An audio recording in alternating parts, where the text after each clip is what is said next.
টুপির জাদু। এক ছিল ছোট্ট একটা ছেলে, নাম তার রায়ান। রায়ান ছিল খুব কৌতূহলী আর দুষ্টু। খেলাধুলা করতে করতে সে একদিন গ্রামের পাশের পুরনো অরণ্যে ঢুকে পড়ল। হঠাৎ সে দেখল একটা পুরনো গাছের গোড়ায় পড়ে আছে একটা লাল টুপি। রায়ান হাসতে হাসতে, এত সুন্দর একটা টুপিকে ফেলেছে, আমি নিয়ে নিচ্ছি। সে টুপিটা মাথায় পড়তেই হঠাৎ চারপাশ কেমন যেন চকচক করে উঠল। বাতাসে একটা মিষ্টি সুর বেজে উঠল। তার সামনে দাঁড়িয়ে গেল একটা ছোট্ট গোলগাল জাদুকর খরগোশ।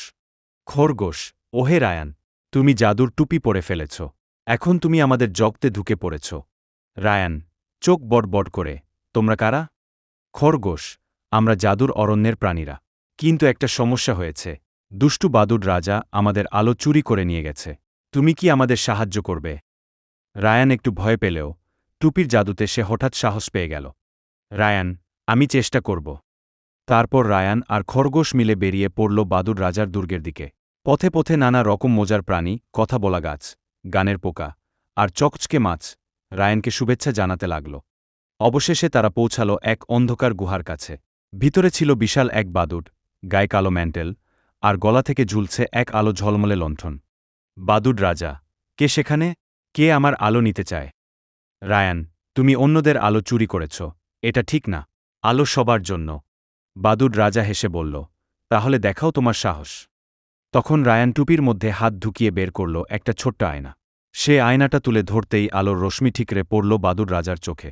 সে চোখ ধাঁধানো আলোতে ভ্যাবাচ্যাকা খেয়ে গেল। এই ফাঁকে খরগোশ লণ্ঠনটা নিয়ে নিল, আর চারপাশ এক ঝলকে আলোয় ভরে গেল। সব প্রাণী খুশিতে চিৎকার করতে লাগল, রায়ান বাঁচালো আমাদের, বাঁচালো আলো। বাদুড় রাজা তখন একটু লজ্জা পেয়ে বলল, আমি একা থাকতে থাকতে অন্ধকারে অভ্যস্ত হয়ে পড়েছিলাম। কেউ কথা বলত না।